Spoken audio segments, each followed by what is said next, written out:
Este punto de vista lo he titulado La Gestapo homosexual, sabiendo que muchas personas jóvenes probablemente no sepan qué cosa es la Gestapo o como se pronuncia en alemán Gestapo, ¿no? Y la Gestapo o Gestapo es la abreviación de lo que los alemanes llamaban la Geheime Stadtpolizei, es decir, la policía secreta del Estado alemán. Y esta es de la época nazi y el objetivo de la Gestapo era buscar, escarbar a ocultas, a escondidas, ¿no? Tanto así que la mayoría de sus oficiales no tenían uniforme, sino se vestían simplemente de civiles, buscar cualquier tipo de oposición o de disenso al sistema nazi. Infiltraban escuelas, universidades, campos deportivos, lugares de trabajo, y un oficial de la Gestapo tenía que estar vigilando que, por ejemplo, en el sermón de una misa importante, los sacerdotes no dijeran nada en contra del gobierno nacionalsocialista de Hitler, porque si no eran inmediatamente denunciados y tenían la potestad de arrestar y de torturar, y tenían una libertad absoluta para hacer cualquier cosa con el objetivo de defender la pureza ideológica y el totalitarismo arbitrario del nazismo. ¿Por qué he utilizado este término de la Gestapo homosexual? Porque realmente en muchos ambientes, y especialmente en los Estados Unidos, esta policía mental, esta policía ideológica existe y opera de una manera sorprendente y brutal y desalmada, ¿no?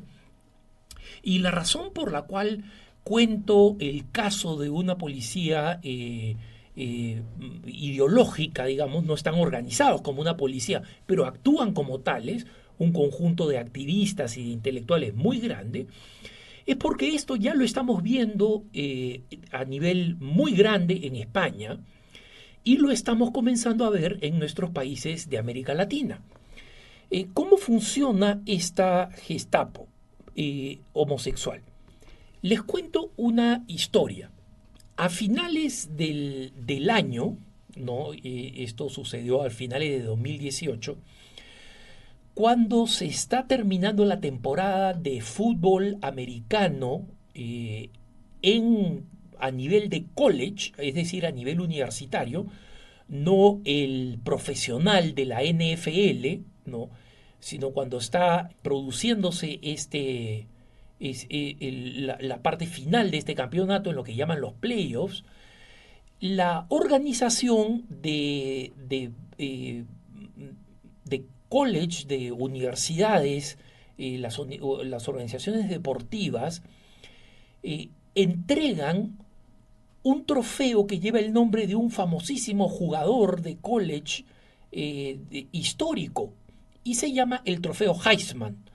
Y muestra es un trofeo de bronce bastante grande, ¿no? Que muestra a un jugador en el uniforme antiguo de cuero y de tela de los antiguos jugadores de fútbol americano, ¿no? Con la clásica mano produciendo, digamos, una acción defensiva al mismo tiempo que ofensiva, corriendo con el control de la bola de fútbol americano.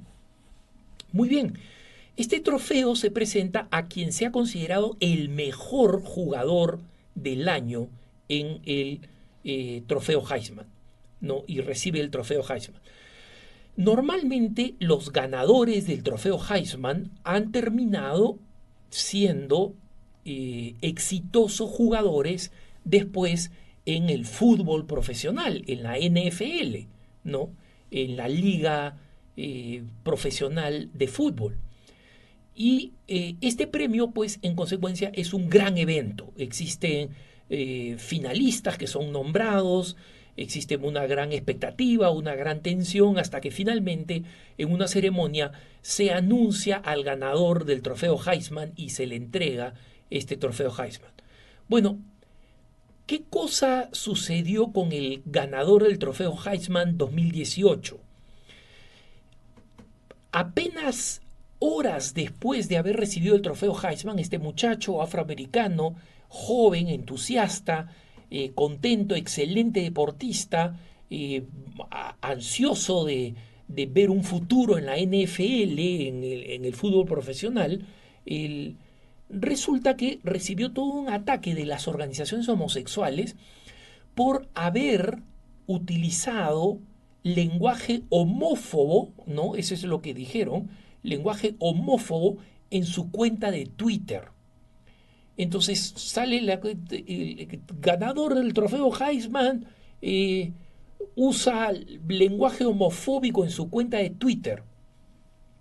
Entonces yo digo, bueno, pero hoy en día con la cantidad de cursos de sensibilidad que se dan en la universidad, en la manera como advierten a los jugadores que son figuras públicas, son figuras famosas, el fútbol universitario en Estados Unidos es extremadamente popular. Recuerden que no todos los estados de Estados Unidos tienen un equipo de fútbol en la liga profesional. Y en consecuencia, el fútbol universitario es extremadamente popular. Entonces, como estas figuras van a ser populares, se les entrena, toman lecciones de las cosas que deben evitar consumir drogas, evitar encontrarse en situaciones conflictivas, evitar beber licor en público, pelearse con personas. Les hacen un verdadero adoctrinamiento de las cosas que deben evitar y entre ellas les dicen que tienen que evitar lenguaje que sea conflictivo, que pueda ser visto como racista, etnicista, homófobo, etc.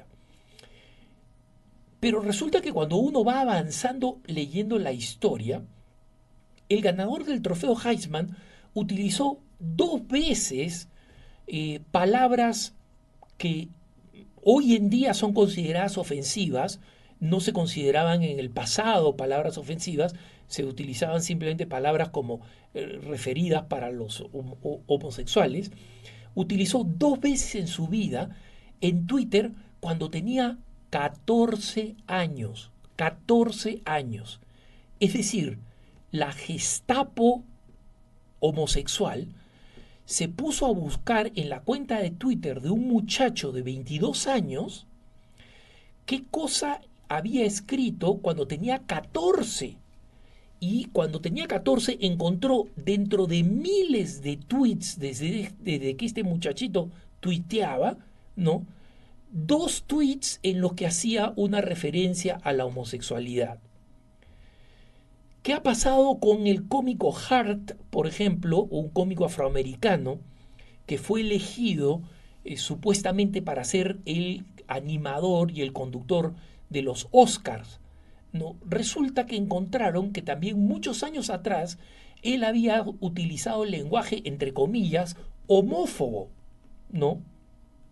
Y por tanto, al haber utilizado este lenguaje homófobo, las organizaciones de presión homosexual que se dedican a examinar todo lo que has dicho en tu vida, todo lo que has dicho, cuestionaron que Hart pudiera ser, este comediante afroamericano, pudiera ser un buen candidato para dirigir los Oscars, para conducir los Oscars. ¿Y qué cosa sucedió? Que Hart terminó renunciando a través de Twitter, del mismo medio donde le echaron la culpa que él había utilizado lenguaje homófobo. Él decidió anunciar que para que esto no se convirtiera en una controversia y digamos el festival de los Oscars fuera un festival que queda libre de controversias, él decidía retirarse de la presentación de los Oscars y pedía perdón, y esto fue lo más aplaudido por la Gestapo homosexual, pedía perdón a todos aquellos miembros de la comunidad LGBTQI y agréguenle todas las letras del abecedario que quieran porque no terminan nunca, ¿no? Por haberlos ofendido y que él iba a procurar ser uno de los buenos modelos, ¿no? De entrar dentro de las observancias aprobadas por la Gestapo homosexual.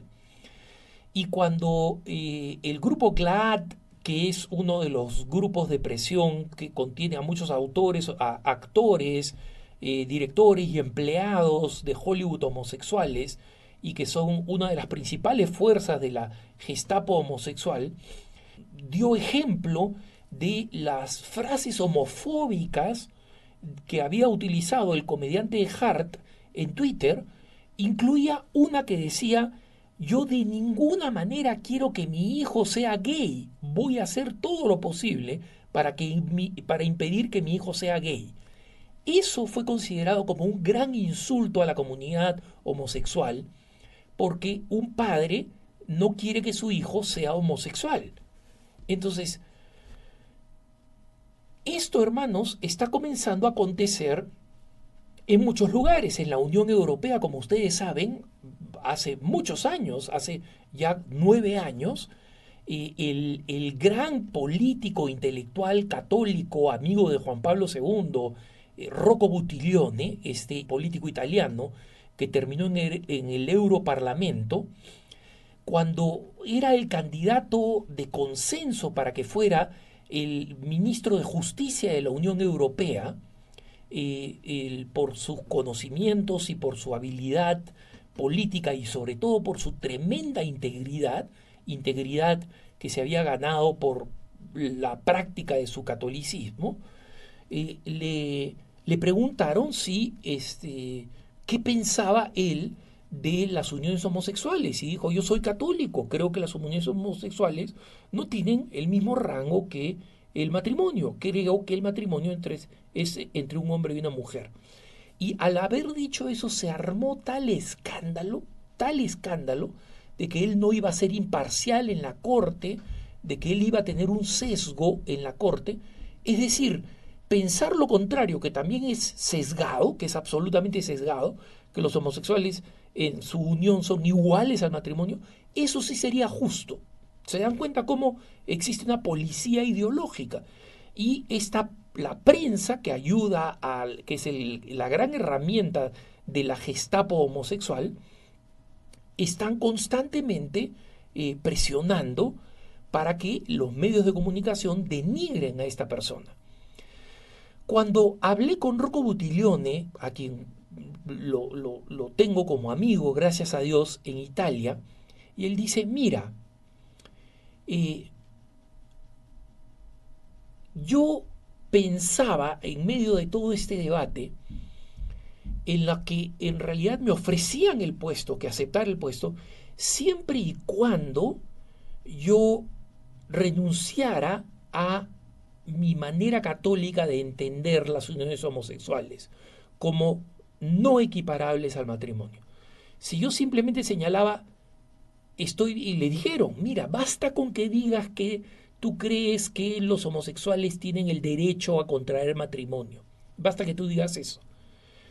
Y él me dice que contesté: mira, han habido mártires ingleses que no tenían ningún problema en que les separaran la cabeza del cuerpo con tal de mantener la verdad. A mí lo que me están ofreciendo es mantener mis posaderas pegadas a una curul, a un asiento del Parlamento. Me es mucho más fácil despegar mis posaderas de una curul que lo que fue para esos mártires despegar la cabeza de su cuerpo. Así que no, señores, y Rocco Buttiglione terminó dejando de ser candidato para esta posición. Lo importante, hermanos, es que si nosotros seguimos dejando que la ideología de género avance y que las leyes de grupos de presión homosexual y de congresistas directamente homosexuales, como sucede en el Perú, terminen imponiendo sus propias ideas, dentro de muy poco vamos a estar viendo que esta Gestapo homosexual va a comenzar a funcionar en nuestros países y va a comenzar a hacer la vida católica prácticamente la vida de un perseguido. Así que estemos atentos. Que tengas un buen día.